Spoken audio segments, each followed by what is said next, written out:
Welcome to Meet the Candidates ahead of the November 5th general election. I'm Jack Titchener. Our guest is incumbent Democratic U.S. Representative Nikki Budzinski of Springfield, who represents Illinois' 13th U.S. Congressional District. Representative, good to have you on the program. Great to be back with you, Jack. Well, let's talk about the 13th a little bit. It runs from the Metro East on the southwest side through Springfield over to the Champaign-Urbana area. It covers all of Macoupin County, parts of Champaign, Macon, Madison, Piatt, Sangamon, and St. Clair County. So it's an interesting blend of urban academic centers like U of I, both at Urbana-Champaign and U of I Springfield, and a lot of the rural heartland of the country. Talk about the district and what its major concerns are. Yeah, well, I would say we're really kind of a microcosm of the Midwest. To your point, Jack, I represent a number of universities, great community colleges as well. And so I think, a lot of the concerns that I hear about in my district are not completely unique to the rest of the Midwest. It's about job creation. It's about economic development. It's about investing in some of our more underserved communities.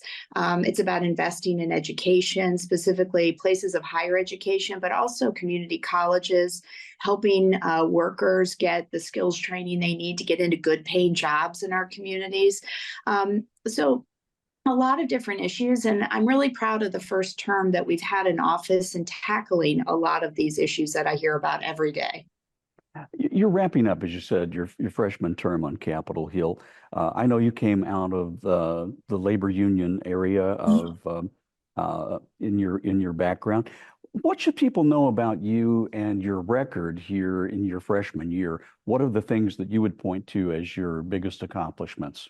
Yeah, well, thank you for that question. I would say my first term in office has really been marked by a lot of hyperpartisanship in Washington, D.C., but we've been able to really cut through that, Jack, and I think to deliver some real results in the district and throughout the district.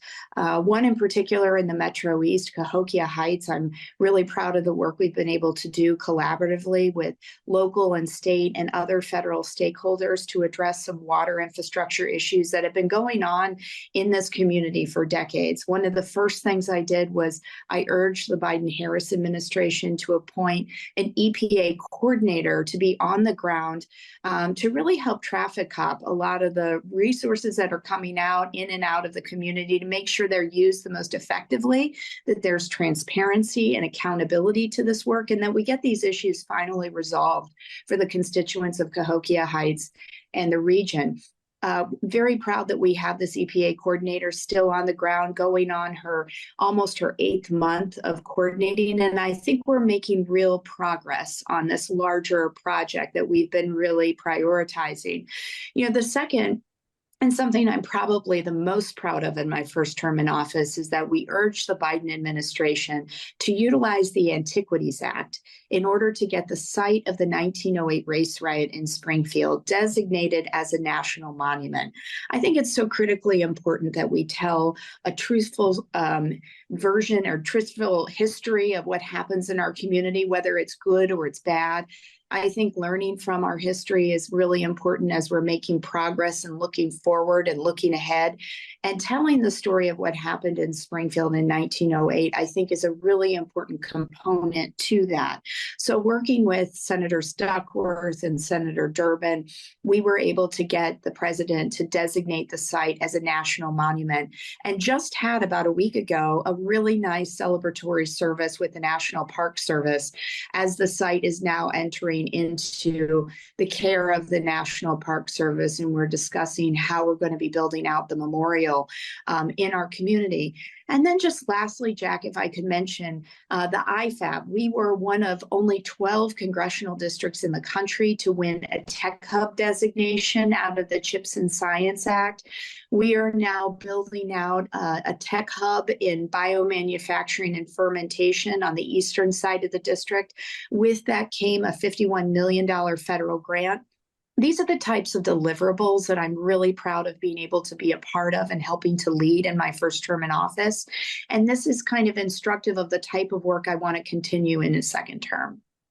As you make your way around the district in the final weeks leading up to the November 5th election, you're talking with a lot of people out there. When you talk to voters, what are the key issues that they want their member of Congress to address when the new Congress takes office next year? Well, I'd say job creation is so we have steady job growth, but creating good paying jobs in our community is something that's really important. I'm actually headed to Granite City later today, where I'm going to be meeting with the steel workers, meeting with the mayor, as we continue this fight to make sure that we keep steel manufacturing happening in Granite City. This has been a fight that I've been prioritizing alongside the steel workers since I came into office, fighting to make sure that we keep the jobs in our community while growing jobs in other areas. Some of the other things I've been really proud of is, Wieland is a larger company in the district, working to make sure that they have some of the infrastructure needs that they will need to continue to expand and grow as a large employer in our community. We were able to help being a part of making those investments, and Wieland is staying in the Alton community and growing. I think that's a real positive story in creating, protecting jobs. The next I would mention is infrastructure. I've really prioritized trying to go after larger federal grants to make really critical investments in our infrastructure. We were able to get a $22 million grant for the village of Savoy, a $21 million grant for the city of Edwardsville. These are large infrastructure projects for each of these communities that are so important for economic development, public safety, but also job creation. So that's been something that we've really been focusing in on. You were saying at the beginning of the interview that the 13th district is kind of a microcosm of the Midwest. You have urban areas like Springfield, Urbana-Champaign, on and down into the heavily populated Metro East area of the district. How do you fine-tune your approach to job creation between the larger ones, like you were just mentioning with U.S. Steel and the like, all the way down to, let's say, small business that employs maybe 25 to 50 people at a time? When you think about those and the numbers of the small businesses, they're a huge part of the economic cloud of the district. Yeah, we're actually hosting our first workforce summit, and we're bringing together some of the superintendents in the district. We're bringing together employers, unions to come together with the Illinois Manufacturers Association. This is just one example, Jack, of how we're kind of trying to lead on workforce development and job creation and helping workers get the skills that they need to get into good paying jobs. I feel very passionately that that doesn't have to mean that you're on a track to a four-year degree. For some folks, going to the University of Illinois or Southern Illinois University in Edwardsville or Milliken, those are the paths for some folks, but that's not the path for everyone. Getting a good job could mean going to a community college or getting into a union apprenticeship program. It's why the first bill that I actually introduced was a small business tax credit called LEAP, the LEAP Act, which would incentivize small business owners to hire apprentices by providing a small tax credit to them to incentivize that hiring process.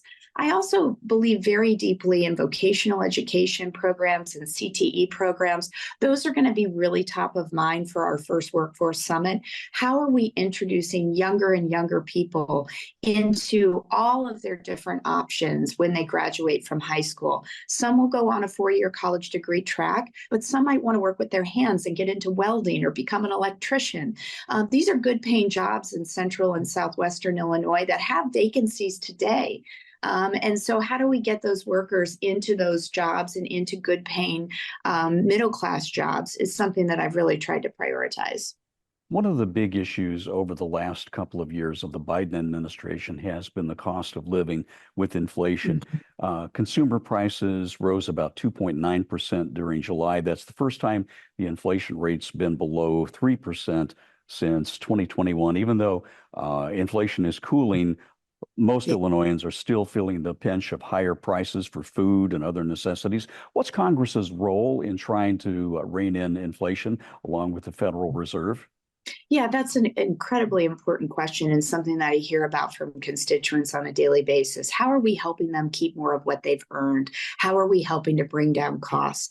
I've tried to look at it practically from a number of different ways to support initiatives like what I've done on a bipartisan basis with my Republican friend from Columbus, Ohio, Representative Mike Carey. We've introduced Jumpstarting Again, the Affordable Connectivity Program. The Affordable Connectivity Program helped to provide working families with some assistance so that they can afford high-speed internet access. That's a daily service that families have come to rely on in order to get to work, to learn, oftentimes for access to healthcare. High-speed internet access should really be a public utility, something that is accessible and affordable to everyone. By introducing, again, the Affordable Connectivity Program, restarting it, it's a program that ended in May. I have some communities in the district that are up to 95% reliant on the assistance of the Affordable Connectivity in order to afford high-speed internet access in their home. That's one kind of common sense legislative initiative that we can be leading on in Congress to help working families keep more of what they've earned. The second, I'm a really proud original co-sponsor, again, bipartisan legislation called the Pharmacists Fight Back Act. What I've been able to identify with Republican and Democratic colleagues is that the PBMs, which are really the middleman between pharmaceutical companies and the patient, they were established to help bring down the cost of pharmaceutical drugs, prescription drug costs. What the FTC has basically found out is they're actually instrumental in raising the cost of prescription drugs in this country. So I think we need to be cracking down on them because we need to ensure that patients have the flexibility and the freedom to go to any pharmacist that they'd like, whether it's the bigger guy like a CVS Caremark or whether it's your local pharmacist. PBMs are really putting the squeeze on local pharmacies, driving them out of business, which means driving out competition, which then means higher prescription drug costs. We need to take them on. We need to urge PBMs to share in some of the rebates. 80% I'm proposing in the Pharmacists Fight Back Act, share up to 80% of the rebate with the patients directly rather than keeping that profit. These are the kind of common sense things I think, Jack, we can be doing to help get to the cost of everyday goods and services and make them more affordable for working people. Former Republican President Donald Trump has placed border security at the top of his reelection campaign. The Border Patrol and Customs agencies reporting now that border crossings are actually down because of stronger security measures there, but it still remains a major issue for a lot of folks. Illinois is not a border state, but we've been impacted to the tune of hundreds of millions of dollars a year when it comes to taking care of people who have ended up in Illinois. What sort of specific border protection plan would you endorse?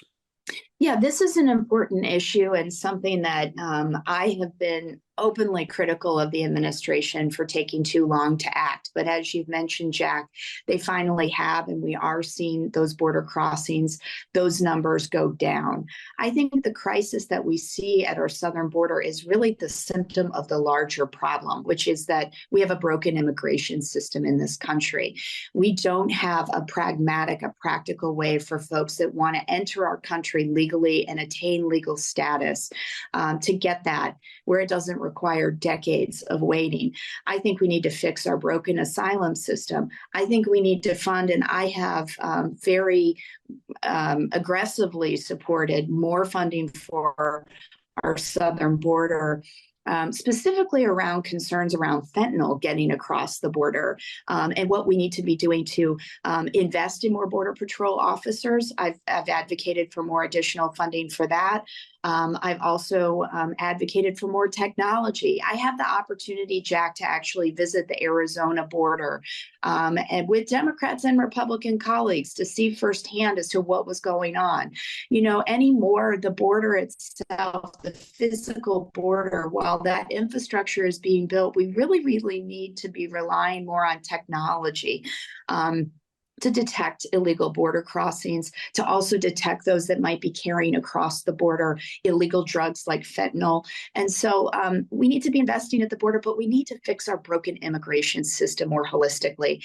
And we have to do that on a bipartisan basis. There was, as you know, a bipartisan deal to address many of these concerns, but sadly, politics got in the way. Our Republican House Speaker, Mike Johnson, didn't want to call it for a vote on the House floor because he called Donald Trump, and Donald Trump wanted to use it as a political issue in these last 18 days of the election. So we haven't been able to put the American people first here and get to real resolution on these issues. Majority Democrats in Springfield and Governor Pritzker have made sure in the last couple of years that Illinois remains a state that is strongly in support of reproductive health rights for women in the wake of the Dobbs decision. At the same time, though, a number of congressional Republicans are still pushing the idea of a national ban on abortion, even though the issue has been, as they say, handed back to the states, with the possibility of the House being at another razor thin margin. What will you do to protect reproductive health rights? Look, I very much believe this is a critical issue in this upcoming election, protecting the right to privacy, protecting the right of a woman to make her own decision with her as it relates to her body. I very strongly believe that a politician does not belong in the doctor's room with the woman and her doctor as she's making this very difficult decision. I'm a very strong advocate for the right of women to choose. I believe that we should be codifying Roe versus Wade at the national level. And I've been trying to be supportive of the number of women's clinics that are in my district that are now seeing a surge of women crossing the border from out of state into the state of Illinois, as we're a safe haven, women looking for access to full reproductive health care. I'm going to do everything I can in Congress to continue to fight to protect that. And I do think this is a critically important election that draws a real contrast between the Democrats and the Republicans in this November election.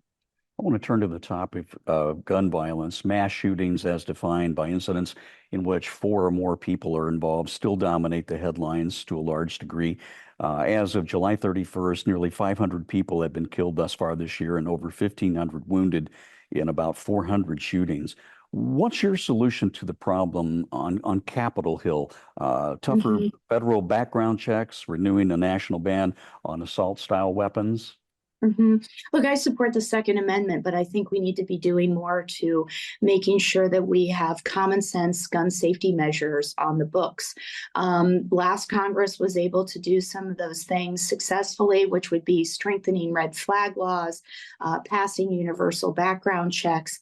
I think those are the kind of common sense measures that overwhelmingly American voters support. Over 70% of American voters support them. I think we need to be doing more to get military style weapons off of our streets and out of the hands of the wrong people. But I do think that this is a problem that we have as an epidemic in this country.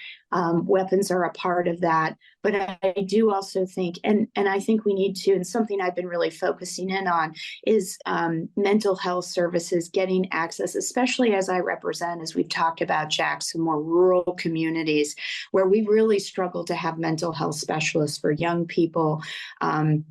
For everyone. And in order to tackle, I think, a lot of these issues, we need to also be investing in things like mental health services. Homeownership is one of the most important keys to building generational wealth, but it's out of reach for a lot of Americans. What role does Congress have to play in making homeownership more affordable to more people of all income backgrounds or levels? Yeah, home ownership is a part of the American dream, and it feels too far away and out of touch for too many Americans in this country right now. We have a real supply issue in this country as it relates to housing, not just on home ownership, but affordable housing. I was just in East St. Louis yesterday where we were able to award Parsons Place, which provides affordable housing to a number of seniors, but to the East St. Louis community more broadly. investment, $500,000 of investment in infrastructure improvements that they're trying to make. And you can see how home ownership is such an important tool to building wealth for people individually, and getting access to that, getting access to lower interest loans, getting access to homes that are on a spectrum, I think is really critically important. And I think that housing is something that should be a bipartisan issue, and I'm hoping is something that we can tackle with a Democratic majority in the House next Congress. Student loan debt is skyrocketing in recent years. It's one of the largest forms of consumer debt in the country, now somewhere over $1.7 billion. Roughly 1 in 5 Americans hold student debts, averaging around $30,000. As you look at this, the Biden administration has tried a couple of times, a couple of different approaches to try to resolve that with only varying degrees of success. What should Congress do, if anything, in terms of addressing that problem? Yeah, I think college affordability is another very large issue for people that are trying to pursue their dream. If they're worried about being saddled with personal debt for the rest of their lives, they might stop short of doing that. And so I think ways that are common sense that we can be making college more affordable. One of the things I support is doubling Pell Grants. Pell Grants are something that are targeted for those individuals most in need that otherwise wouldn't be able to afford pursuing a four-year college degree. If they are eligible, then they can receive assistance that can help bring down the cost of college and making it more affordable. I think that's an important step. I also think we need to be prioritizing the professions where we need people. We need teachers. We need nurses. We need mental health professionals. And I've introduced a number of different pieces of legislation to say, if you go into those professions and you practice in those professions for, say, 5 years, we will help you bring down and pay down the cost of your debt. I think it's really important that we be prioritizing in a very targeted way, kind of how we're incentivizing what professions people are going into and matching them with where our needs are in our communities. And then lastly, I would just say that I'm trying to really talk more about the fact that the four-year college degree path is really not the only path. You can get into a good paying job that you love that would probably maybe only require a community college degree, an associate degree, or a degree from a trade school. I work with a number of employers that are actually now providing their own apprenticeship-based training program within their own company, and they're hiring from within, giving those employees the skills training they need to move up within the community or within the company that they're already employed. These are the type of common sense measures that help people get into jobs that they love, that pay good middle class wages, and really tackle the larger issue of college affordability. In the last 3.5 minutes or so that we have left, I want to shift over a bit to foreign policy. Continued military and financial support for the state of Israel continues to divide the American public nearly, actually over a year after the Hamas terrorist attacks. How does the United States help broker a lasting peace settlement in that region, given the circumstances and the difficulty of trying to achieve a solution?